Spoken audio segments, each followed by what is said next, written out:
Bienvenue dans Yes Chicken, le podcast féministe d'E4She de Neoma BS Reims. L'épisode d'aujourd'hui s'intitule « Accompagner les étudiants dans la lutte contre les inégalités ». Et pour nous éclairer sur le sujet, nous accueillons Sylvie Tullier.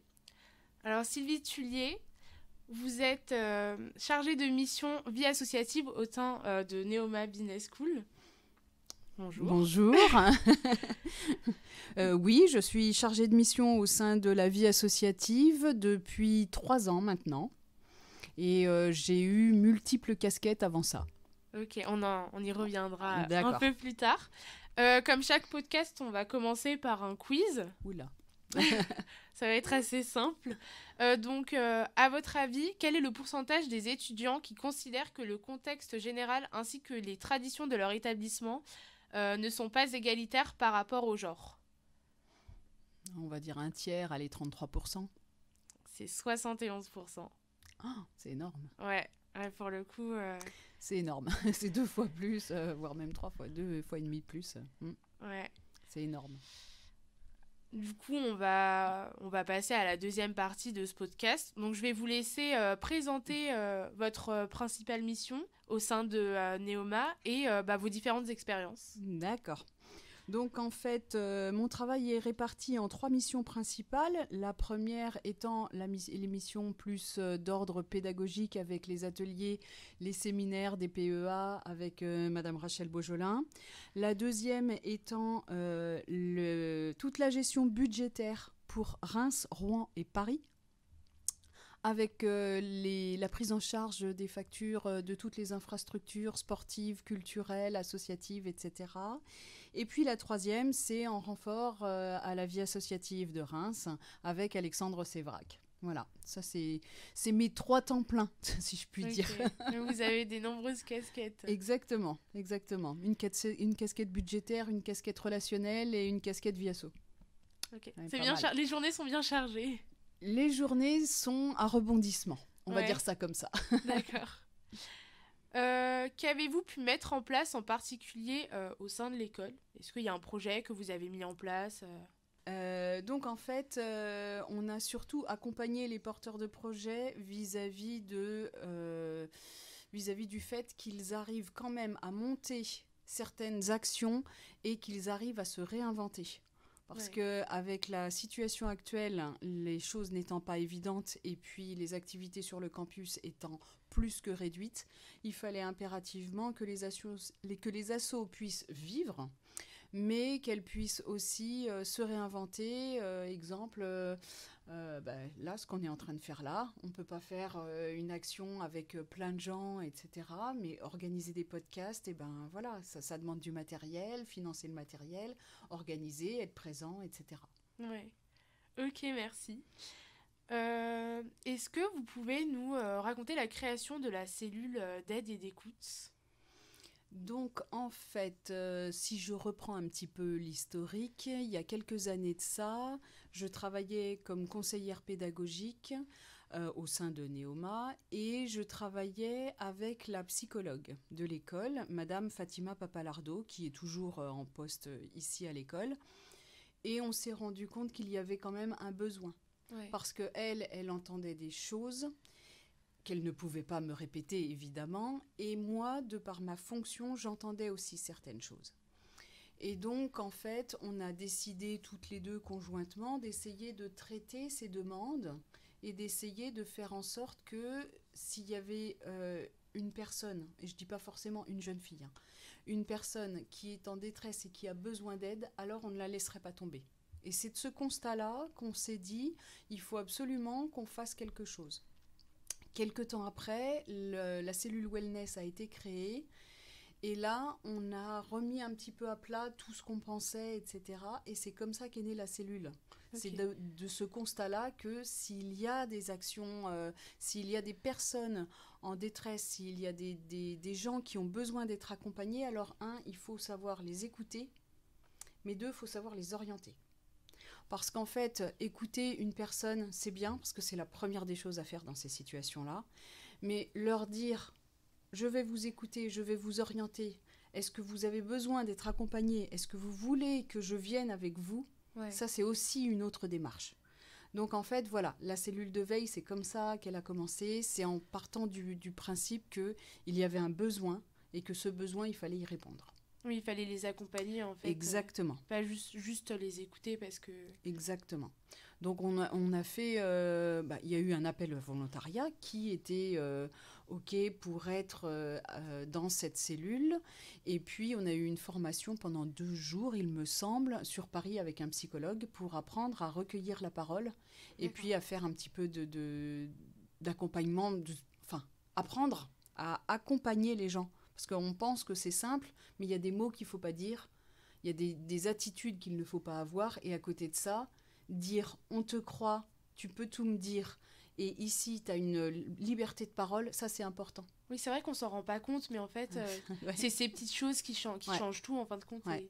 Et puis, une chose toute bête, quand quelqu'un arrive dans votre bureau en larmes, savoir poser le crayon et dire « ok, on y va ». Je t'écoute. Ouais. Ouais. Voilà.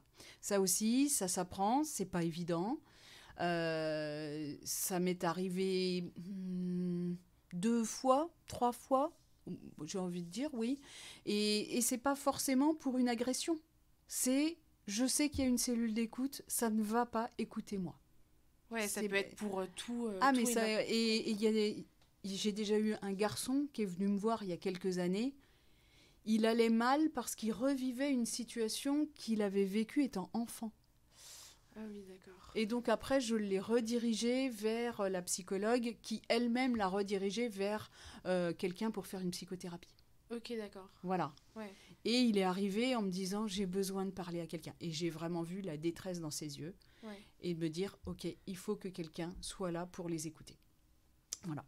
Ok, c'est une super belle initiative. Je pense que c'est un mal nécessaire et puis je fais partie de ces gens qui laisseront jamais quelqu'un sur le bas de côté de la route. Donc voilà. D'accord. Ok. Donc, quelles sont les ressources disponibles pour les victimes de violences sexuelles et sexistes? Parce que justement, on parlait de la cellule wellness, mais est-ce qu'il y a d'autres ressources Donc en fait, il y a plusieurs portes d'entrée, si je puis dire. Donc il y a la cellule de veille, qui ensuite redirige soit vers la psychologue, soit vers le wellness, en fonction des demandes, en fonction de la nature de la demande, parce que la nature de la demande, elle peut être très différente. Il peut y avoir, j'ai déjà entendu une jeune fille qui m'a dit « Je ne vais pas bien, mais je n'ai pas été violée. C'est juste que j'ai eu une mauvaise expérience. » Et là, le degré, on ne peut pas dire elle va aller porter plainte. Non. Oui, les violences, c'est à plusieurs degrés. Voilà. Ouais. Et puis, j'ai la chance aussi de travailler avec le MARS, qui est l'association des victimes de Reims. D'accord. Parce que c'est une amie qui travaille au MARS, que je connais depuis 10 ans. Et donc, en fait, je sais qu'elle aide aussi beaucoup de personnes. Et il y a certaines personnes que ça arrange parce qu'on sort des murs de Neoma. Et ils ont besoin d'un certain degré d'intimité et ils viennent juste me voir pour demander une adresse ailleurs. Faire un lien, faire un pont avec le Mars ou avec quelqu'un d'autre à l'extérieur. Voilà. Oui, c'est vrai que des fois on n'ose pas parce que c'est en interne, ça se passe... Voilà. Même si ça se passe au sein d'un événement, je sais pas, de l'école, on n'ose pas forcément. Donc du coup, si on est victime, on vient voir, on est redirigé en fait, on vient voir la cellule et après... Mais certaines personnes ne veulent pas être suivies en interne et ils ont besoin d'avoir l'information. Donc l'information, ils vont la trouver en interne. Par contre, ils vont être redirigés vers des cellules extérieures où des fois ça arrive, ils veulent juste le numéro de téléphone de l'assistante sociale ou des choses comme ça, etc. Donc je les redirige vers le wellness, etc. Ils savent qu'il y a une affiche sur ma porte et que c'est là qu'ils peuvent venir. D'accord, ouais. Voilà. Ok, super. Est-ce que vous avez déjà observé des changements au niveau de l'accompagnement de l'administration dans la lutte pour les inégalités au sein de l'école, du coup? Alors oui, il y a une grande amélioration. Si je fais un bilan depuis ces quelques dernières années, effectivement, je vois les choses évoluer. D'abord, l'école s'est emparée du sujet. Donc ça, c'est une chose claire et nette. Si maintenant j'ai une personne qui vient me dire voilà, je suis harcelée, j'ai été victime de ou etc. J'ai cette personne-là qui me veut du mal, j'ai la possibilité moi de faire demander un changement de classe. D'accord. pour éviter que harceleur et puis harcelé se retrouvent dans la même classe. Ça, j'ai cette possibilité-là. C'est peut-être le seul petit pouvoir que j'ai, mais C'est ça déjà va ça. être déjà un premier pas. Et puis l'école est au courant que je peux venir faire cette démarche. Les programmes sont au courant. Ensuite, l'école s'est mise aussi à la page au niveau juridique de tout ce qu'ils pouvaient faire d'un point de vue légal pour accompagner la personne, etc. Donc ça, c'est aussi une nouvelle démarche. Par contre, on a bien vu depuis l'affaire Weinstein, depuis 2017, avec le mouvement MeToo, qu'il y a eu une levée de parole qu'il n'y avait pas avant. On en parle plus en soi et on ose plus en parler. Voilà, maintenant, les jeunes osent et de plus en plus dénoncent. Alors qu'en fait, avant, c'était sous couvert. On était au courant, mais par machin qui avait dit un truc, qui avait dit... Fallait pas que ça voilà. fuite, quoi. Et puis, en gros, fallait pas que ça se sache et fallait pas qu'on soit au courant.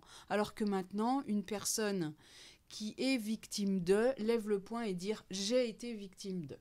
Ouais. Et c'est très différent. C'est très différent. Et on a vu et on voit l'évolution des mœurs. Et j'ai envie de dire, l'école avance avec aussi l'évolution des mœurs et l'évolution des tendances. Ouais. Ouais, et l'évolution des ce lois. qui se passe. Donc voilà. Mais oui, il y a eu une grande évolution entre, on va dire, ces 5 dernières années. Vraiment. Mais Vraiment. même dans la société, comme vous l'avez dit, on a très bien vu avec les nouveaux mouvements, tout ce qui a été dénoncé dans les médias, Voilà. dans les milieux un peu assez sélects. Avant, on n'en parlait pas trop. On savait que ça se passait, mais on n'en parlait pas, quoi. Ouais. Voilà. Ok.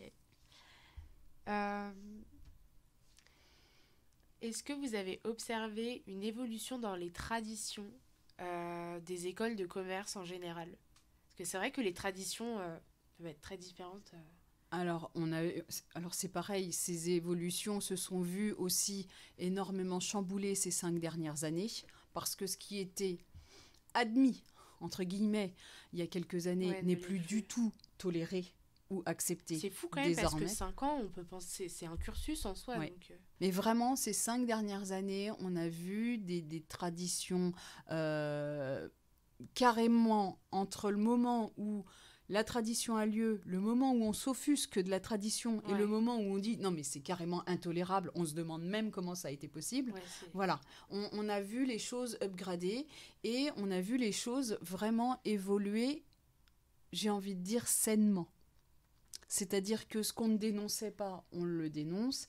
Et ce qui nous offusquait pas il y a 5 ans, et ben maintenant on se dit mais c'est juste intolérable. Une jeune fille qui se fait embêter en boîte de nuit et c'est récurrent, etc. On se disait avant, ouais, enfin bon. Ouais, c'est normal. Enfin voilà, c'est la boîte de nuit, tout le monde est un peu gai, tout le monde est un petit peu sous l'emprise de l'alcool, etc. Enfin, c'est la logique des choses.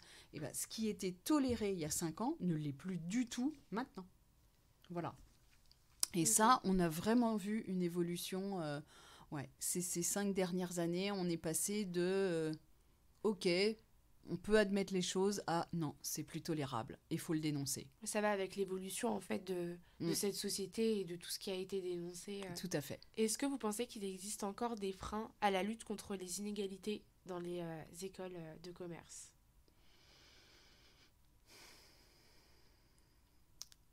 J'ai envie de dire l'éducation. Il faut partir de plus loin qu'avant d'arriver à l'école de commerce. Il faut partir dans la cellule familiale. Il faut éduquer les enfants. Que ce soit des petits garçons ou des petites filles ou quoi que ce soit, la base, c'est l'éducation. Apprendre le respect. Apprendre je ne suis pas un objet. Mon corps m'appartient. Je ne fais pas ce que je veux de l'autre. Et l'autre n'est pas ma propriété. C'est un truc très bête, c'est pas forcément arrivé en école de commerce qu'il faut découvrir ces choses-là et qu'il faut faire en sorte qu'on puisse mettre l'accent là-dessus pour qu'ensuite ça se passe bien dans la vie professionnelle. Non, il faut que ce soit tout un système d'accompagnement, que ce soit dans la cellule familiale, que ce soit via l'éducation nationale, que ce soit au fur et à mesure des rencontres faites avec des éducateurs, etc. Il faut vraiment qu'il y ait cette éducation qui soit faite depuis le plus jeune âge. Et comme je vois, il y a des cours qui sont faits maintenant en Hollande, justement, où on apprend tout ce système-là par le biais des cours d'éducation sexuelle. On apprend le respect, on apprend le fait que mon corps m'appartient et personne ne doit me dire ce que je fais ou pas de mon corps, etc. dès le plus jeune âge. Et en fait, c'est pas arrivé à l'école de commerce. Bien sûr, l'école de commerce doit mettre un cadre par rapport au milieu professionnel. C'est-à-dire qu'on vous demande une posture professionnelle et on vous demande d'appliquer ces postures. Mais ça n'empêche que l'éducation, ça commence tellement avant. Oui, bah, c'est sûr que c'est pas en arrivant en école de commerce qu'il faut tout apprendre. Voilà. Oui, c'est vrai. Et je vous rejoins dans le sens où il faut vraiment que dès le plus jeune âge, on explique tout parce que moi, le premier cours d'éducation sexuelle que j'avais eu, c'était au collège. Et encore, ce qu'on nous apprenait, c'était les moyens de contraception et rien d'autre, en fait. Et rien que ça, en fait, pour moi, il n'y a pas à commencer par les moyens de contraception, il y a à commencer par tout ce qu'il y a avant. Alors, je vais te dire, j'ai 20 ans de plus, j'ai eu le même cours. Ouais, voilà. Donc, en fait, et j'ai eu qu'un seul cours au collège. Et un au lycée, quoi. Ah, et la prof, elle avait tellement honte, elle était au fond de la classe pour pas nous voir. Ah oui, quand même. Elle nous a quand même donné des bananes et des préservatifs. Ouais. Mais c'est sûr que si même la personne qui explique n'est pas à 100% sereine... On était en 4e. Ouais, et oui. Voilà, c'était le cours d'éducation sexuelle. Super. C'était un cours en SVT. Et c'était ça, l'éducation. Ça se résume à savoir mettre un préservatif et savoir qu'éventuellement, il y a ce qu'on appelait les MST, qui maintenant s'appellent IST. Ouais. Et donc, en fait, il y a des maladies sexuellement transmissibles, donc on se protège. En plus, je suis d'une génération où le sida faisait énormément de ravages. Oui. Donc, il n'y avait que le préservatif qui nous était présenté. Voilà. Ah ouais. Voilà, ça va, ça a quand même changé. On est allé sur des nouveaux moyens de contraception, mais... En soi, ça reste à peu près... Ouais. Parce que moi, je me souviens, puis après, c'était au lycée, quand j'étais arrivée en seconde, on avait eu un autre cours. Et là, c'était pareil. C'était un peu plus centré sur quand même le consentement, mais c'est vrai qu'on n'expliquait pas ce côté où c'est ton corps, tu fais ce que tu veux, tu respectes l'autre. C'était plus vraiment sur tu fais attention... C'est ton choix, bien sûr, mais tu assumes tes conséquences, quoi. Oui, mais c'était assez moralisateur à l'époque. Ouais. Alors que maintenant, on est plus sur, justement, le consentement, etc. Et puis sur une ouverture de dialogue qu'il n'y avait pas forcément à l'époque. C'est sûr. À l'époque, l'information, elle était juste descendante. C'est-à-dire qu'il y avait le sachant et puis les élèves. Ouais. Maintenant, on est sur une co-construction de dialogue avec des échanges, avec des gens qui parlent, avec des jeunes qui parlent et avec des jeunes qui posent des questions. Et donc, en fait, l'éducation n'est pas du tout la même. Et c'est pour ça que j'espère que maintenant, avec l'évolution des mœurs, on va arriver à quelque chose d'un petit peu plus sain et puis quelque chose de plus construit en termes de dialogue et que les jeunes n'auront plus peur de poser des questions. Puis même là, on a le planning familial qui est dédié à toutes ces questions. Je ne sais pas si à l'époque, si. On a toujours eu. J'avais même l'impression que c'était plus présent dans l'éducation parce qu'il n'y avait que ça. D'accord. Il n'y avait pas d'autres informations. Il n'y avait pas Internet. Il n'y avait pas toutes les informations qu'on a actuellement. Donc, si on avait une question, c'était le planning familial. Ouais. Donc, il a toujours joué un rôle vraiment très, très important. Énormément depuis le début des années 70. D'accord. Okay. Donc, c'est vraiment quelque chose qui existe et je pense qu'il y a beaucoup de jeunes gens qui doivent remercier le planning familial depuis sa création. Ouais, d'accord. Ouais. Donc, je vais vous donner quelques chiffres issus du dernier rapport national étudiant de l'Observatoire étudiant des violences sexuelles et sexistes dans l'enseignement supérieur. Seuls 11% des répondants indiquent avoir informé leur établissement des faits subis ou constatés. 22% disent que ça ne sert à rien et 9% disent que ça ne sera pas pris au sérieux. Qu'est-ce que vous en pensez ? Donc, ce qui me gêne dans ces chiffres-là, ce sont les 22% qui pensent que ça ne sert à rien. Parce qu'en fait, ça veut dire qu'ils n'ont pas rencontré le bon interlocuteur, ou alors ils n'ont pas rencontré la bonne structure, et ils se sont dit, moi tout seul, j'y arriverai pas, parce que c'est dur, parce qu'ils sont dans une situation douloureuse, et que dans ces moments-là, on a besoin de se faire accompagner. Et c'est ce chiffre-là qui me peine le plus, parce qu'en fait, ils auraient une cellule d'aide, d'écoute, etc., qui serait là pour eux, alors je pense que si tout est mis en œuvre, on pourrait largement diminuer par 2 ce chiffre-là, très sincèrement. Ce qui est important dans ces moments-là, c'est vraiment l'écoute, c'est vraiment savoir que quelqu'un vous croit, c'est vraiment savoir que, ok, vous avez vécu quelque chose de pas sympa, de douloureux, mais il y a quelqu'un dans votre entourage qui est là pour que vous puissiez poser vos valises et puis venir parler. Vous pouvez vous reposer sur quelqu'un, Voilà, quoi. Vous n'êtes pas seul en soi. Derrière, il n'y a pas forcément une demande de réparation, ce qui peut paraître un peu bizarre, parce qu'il y a des tas de gens qui se disent « j'ai pas envie d'aller jusqu'au tribunal, je ne vais pas avoir gain de cause parce que la situation elle était un petit peu complexe, etc. Parce que j'étais déjà sortie avec, ou parce que j'étais un peu éméchée, parce que je me souviens même pas si j'ai dit oui ou non. » Et voilà. Et donc en fait les gens ne veulent pas forcément aller jusqu'au tribunal, c'est leur choix. Après, faudrait-il arriver jusqu'au tribunal parce que voilà, c'est vrai que parce ce qui qu'il y a dissuade quand les même personnes, c'est toutes les procédures avant. Ouais. Et la lourdeur des procédures, sachant qu'il va y avoir une enquête, qu'il va falloir répondre pendant des heures à l'interrogatoire au niveau de la police, qu'il va y avoir l'enquête de proximité, que le jeune homme ou la jeune fille incriminée va être aussi inquiété, etc. Et ça pose tellement... Enfin, la lourdeur administrative du process pour arriver jusqu'à un procès est tellement lourde que certains se disent... c'est tout en revivre tout voilà, ça, du coup, revivre on aimerait le bien moment. avancer, mais on ne peut pas en soi. Ouais, exactement. Donc en fait, c'est pour ça que la cellule d'écoute, on est là pour eux. On sait qu'on a une réponse d'un point de vue psychologique sous la main, parce qu'on sait qu'on peut appeler à tout moment la psychologue ou le service wellness, etc. Et puis ça permet à la personne qui se dit « moi je ne vais pas bien momentanément, il y a quelqu'un qui est là pour m'écouter ». Voilà. Ok, d'accord. Super. Et justement, donc, vous en avez parlé. Est-ce que vous pensez qu'il y a des différences entre les inégalités dans les écoles de commerce et les autres établissements de l'enseignement supérieur? Et notamment aussi dans les inégalités de traitement et de ce qui est disponible pour eux ou non dans la fac. Alors c'est un petit peu compliqué de parler pour quelque chose que je ne connais pas, dans la mesure où je n'ai jamais travaillé dans une faculté. Même si j'ai de très bons rapports avec la fac en face ou avec nos amis de Sciences Po.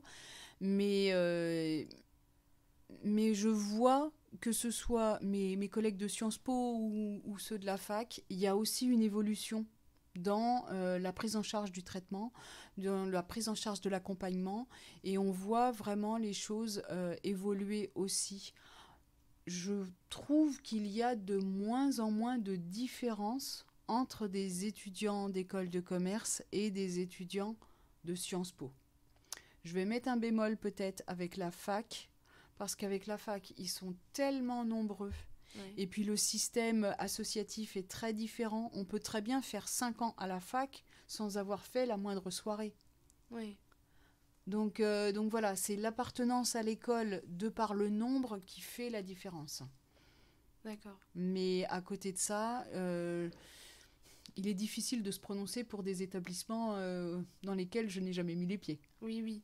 Peut-être que parce que nous, on est une école et qu'en soi, on est regroupés en petites promotions, donc on a plus facilement affaire aux personnes de l'administration ou chargées justement du coup de ces problèmes que dans une fac, être à 400 dans un amphi, on sait juste pas vers qui se tourner en fait, parce que même s'il y a des posters partout, on n'y va pas, ou alors on se dit il y a tellement de personnes que j'aurais pas de place pour un rendez-vous. Voilà, et puis on connaît pas forcément les noms sur les affiches, alors qu'ici...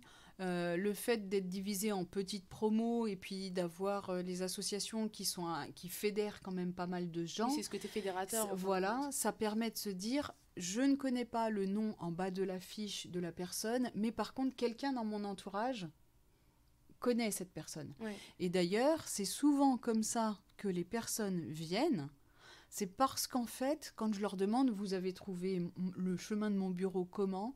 Et tout le monde me dit... c'est un tel qui m'a parlé de vous et qui m'a dit je peux venir en toute confiance. Et c'est toujours parce que quelqu'un connaît l'administration ou quelqu'un connaît le système ou les rouages de l'école en interne. Et justement, qu'est-ce que vous pouvez, qu'est-ce que vous pouvez dire aux personnes qui n'osent pas venir vers vous ou qui pensent que ça ne changera rien Alors, je leur dirais 2 choses. La première, je leur dirais oser, parce que oser, c'est déjà se libérer, quelque part, parce que ce sera déjà libérateur que de parler. Ce sera un point en moins Voilà. quand même de partager.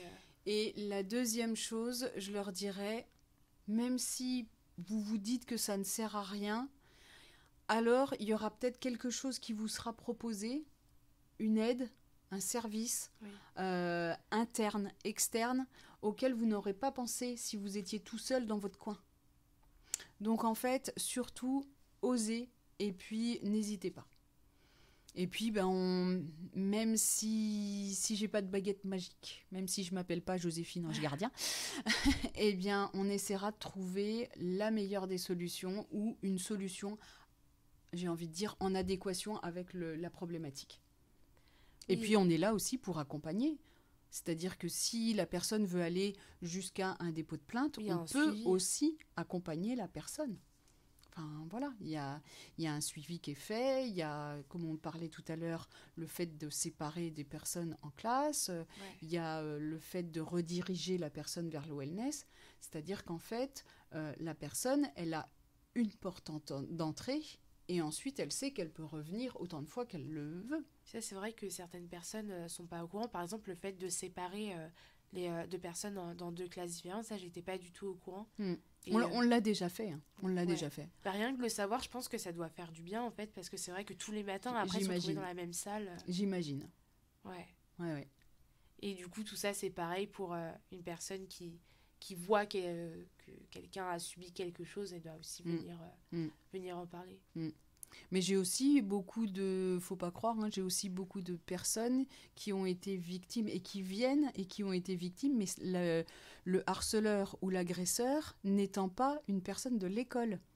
Et ça, on a tendance à l'oublier. On se dit que forcément, il connaissait son agresseur. Oui, il connaissait son agresseur, mais l'agresseur n'est pas celui de l'école. Donc, mon pouvoir est encore plus limité. Par contre, mon accompagnement est toujours présent. Mais est-ce que dans ce cas-là, du coup, c'est compliqué de... Je peux pas les séparer de classe, il n'est pas à l'école. C'est clair. Mais à côté de ça, jusqu'au bout, voilà, je fais un accompagnement et puis je lui dis, si à un moment donné, si un jour pas fait comme un autre, tu as besoin de venir parler et puis de venir te poser 5 minutes, alors ma porte, elle est ouverte. Voilà. Mais j'ai aussi ce genre de cas et on a trop tendance à l'oublier. C'est vrai que depuis tout à l'heure, on se focalise sur 2 personnes au sein de la agresseur, agressé, alors que c'est pas vrai du tout. Et puis ça arrive, malheureusement, ça arrive tellement souvent dans une ville étudiante, le soir. Il y a une jeune fille qui m'a parlé il y a 6 mois de ça. Elle voulait tellement être sûre de l'anonymat qu'elle a pris le portable de quelqu'un qui n'est pas à l'école pour être sûre que je la rappelle pas. Elle m'a donné un faux prénom. D'accord. Et ça, je m'en souviendrai toujours parce qu'elle m'a dit « Je ne vais pas vous donner mon prénom, je vais me faire appeler Violine. » Et dans le prénom, il y a viol. Et ça m'a marqué. Et je lui ai demandé à quel programme appartenez-vous. Elle m'a dit « Je ne veux pas vous le dire, je suis juste quelqu'un de l'école. J'ai eu vos coordonnées par une amie qui est au BDE et qui m'a dit que je pourrais venir vous parler. » Je lui ai dit, ok, on va parler, mais si tu veux être sous couvert d'anonymat, on ne peut que parler au téléphone. Oui. Et elle me dit, et c'est pas mon téléphone, comme ça je suis sûre que vous aurez complètement, j'aurai un anonymat protégé. Donc cette jeune fille, je l'ai écoutée, cette jeune fille, je l'ai redirigée, mais comme elle ne voulait pas se faire connaître, elle ne voulait pas se faire connaître auprès du wellness. Donc je l'ai redirigée vers une structure extérieure. Oui. Je l'ai redirigée vers le point Écoute Jeune qui est en centre-ville où il y a des cellules d'écoute gratuites pour tous les étudiants, peu importe. Et on peut prendre un rendez-vous comme ça, rue Gambetta, y aller directement, puis dire « Je suis étudiante, j'ai besoin d'un rendez-vous avec un psychologue. » Ah d'accord, ça je savais pas. Et le point Écoute Jeune est aussi un bon début de solution, on va dire ça comme ça. Oui, au moins et il y a anonyme. c'est ça. C'est anonyme et puis cette personne-là va pouvoir vous accompagner Voilà. et vous rediriger. Voilà. Et donc, en fait, la personne, elle a pris les coordonnées, etc. Ouais. Je lui ai dit, tu peux venir me voir, tu peux me rappeler, avec un numéro ou pas. Maintenant, je sais que tu t'appelles Mademoiselle Violine. D'accord. Bon, d'accord. Et puis, le moment venu, passe la porte, essaye.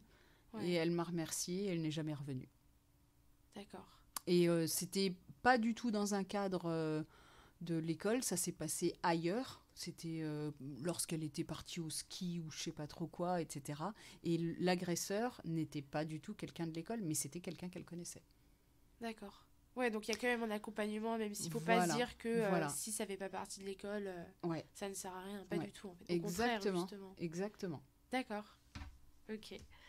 Merci. Cela fait de nombreuses années que vous travaillez au sein de Neoma. Qu'est-ce qui vous plaît le plus dans votre métier et pourquoi vous êtes resté depuis tout ce temps 17 ans. 17 ans. 17 ans que je suis à l'école. Ah ouais. Alors, j'ai la chance d'être rentrée à l'école, j'ai envie de dire, à un moment de ma vie où ça me correspondait. D'accord. C'est-à-dire qu'avant, je travaillais dans la pub, je faisais énormément d'heures et je travaillais beaucoup le soir. Et avec un bébé, c'était pas forcément évident. Ouais. Donc, et un mari qui fait des déplacements. Donc, j'avais besoin d'une vie un petit peu plus stable, avec des horaires de bureau un petit peu normales et de se dire, j'arrête de rentrer le soir à 21h. Ouais. Donc, voilà. Je suis rentrée, si je puis dire, par la petite porte en tant qu'assistante assistante programme à Théma. D'accord. Oui. Et puis, j'ai eu la chance de rencontrer des gens fantastiques, des gens qui ont cru en moi, qui m'ont fait reprendre mes études. Et j'ai travaillé avec Marie-Laure Massuet, qui m'a dit, tu as les capacités, vas-y, reprends tes études. J'ai repris des études en management des organisations, pilotage de projets internationaux, à la fac. D'accord. Et ensuite, je suis rentrée comme coordinatrice internationale. Je m'occupais à l'époque des thémas et des bachelors. Je m'occupais de ceux qui partent à l'international et en même temps, je m'occupais de ceux qui intègrent l'école pour faire leur Erasmus à l'école. J'ai fait ça pendant 10 ans. D'accord. J'ai adoré. Vraiment, c'était une très très belle expérience et tout. Tant d'un point de vue international que d'un point de vue rencontre humain, que d'un point de vue des rencontres avec les autres universités, etc. J'ai vraiment adoré. Et après coup, j'ai intégré le poste de conseillère pédagogique dont je parlais tout à l'heure, où j'ai commencé à travailler avec la psychologue. Et puis un jour, Isabelle Chevalier m'a proposé de venir travailler à la vie associative. Et là, je me suis dit, allez, un nouveau défi, un nouveau challenge. Travailler avec Isabelle Chevalier et avec Rachel Beaujolin, c'était vraiment... ce sont deux belles personnes et ce sont deux belles personnes qui croient en moi et j'ai vraiment envie de travailler avec elles. Ouais. Donc, c'était une très belle opportunité. Et puis, ce qui est bien, c'est que la vie associative, c'est un petit peu comme l'international, c'est vivant. Et ça bouge tout le temps. Ça bouge, on bouge beaucoup Ouais. et on fait plein de projets et voilà. Et c'est ce que j'aime, moi. Je ne suis pas faite pour être 8 heures par jour derrière un bureau. Ouais. Donc voilà, Oui, c'est ce côté interaction Ouais. avec les autres, Ouais. bouger. Ouais. exactement. Exactement. Donc voilà. C'est super enrichissant. Vous avez Mais fait oui, tellement de choses. voilà, c'est pour ça que je dis, je suis arrivée, j'ai envie de dire, je ne croyais pas beaucoup en moi et vraiment, j'avais un vrai problème de confiance en moi. Et finalement, je suis contente de voir l'évolution, Ouais. de voir que l'école m'a permis d'évoluer, l'école m'a permis de grandir et que des personnes me font confiance. Voilà. Ok, super. Voilà. Merci en tout cas. Mais 17 ans quand même. Ouais, 17 ans. Vous faites partie de la famille maintenant. Ouais. Yes. Membre très actif. Yes, we can. Si vous aviez carte blanche, quelles actions voudriez-vous voir mises en place dans l'enseignement supérieur, que ça soit à Neoma ou même à Si l'extérieur? j'avais carte blanche... Ouh là, Vous pouvez prendre votre temps, il n'y a pas de souci. Qu'est-ce que j'aimerais voir comme projet? Ouais. C'est pas forcément sur de l'égalité homme-femme, mais c'est plus sur un projet. Par exemple, j'aimerais bien voir une épicerie solidaire au sein de Néoma. l'école. Oui. Parce que la crise actuelle m'a montré et me le montre tous les jours que certains étudiants sont en grande précarité parce que les jobs étudiants n'existent plus. Ouais. J'ai reçu, il n'y a pas si longtemps que ça, un étudiant qui m'a dit « j'ai 70 € par mois pour vivre » parce que c'est tout ce que je peux dégager comme argent, etc. Et qu'avant, j'avais un job étudiant, sauf que je l'ai perdu. Eh bien, j'aimerais voir une épicerie solidaire se créer au sein de l'établissement. Et je pense que toutes les écoles de cette taille-là, et surtout de cette nature-là, devraient penser que tout le monde n'a pas la possibilité que de manger 3 fois par jour. C'est quand même le b.a.-ba, mais manger 3 fois par jour, que ce n'est pas possible pour tout le monde. J'ai déjà reçu un étudiant il y a quelque temps qui m'a dit, il est arrivé dans mon bureau, il m'a dit « j'ai faim ». Je ne pensais pas que c'était possible. Ouais. Je suis allée à la cafette, je lui ai acheté un sandwich. Je lui ai demandé « qu'est-ce que tu veux ?» Et voilà. Et j'aimerais qu'une épicerie solidaire soit créée. Ce serait vraiment le début de quelque chose. Le début d'une prise de conscience.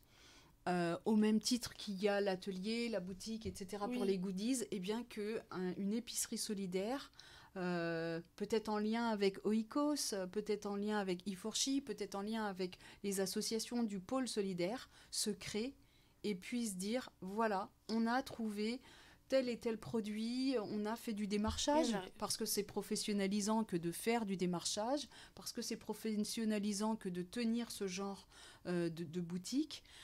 Créer quelque chose comme ça, je me pense que ce serait déjà une petite victoire en interne. Et puis c'est possible en soi, il n'y a rien qui bloque. Ce qui est le moins possible, c'est les locaux. Trouver des locaux. Voilà, le grand problème.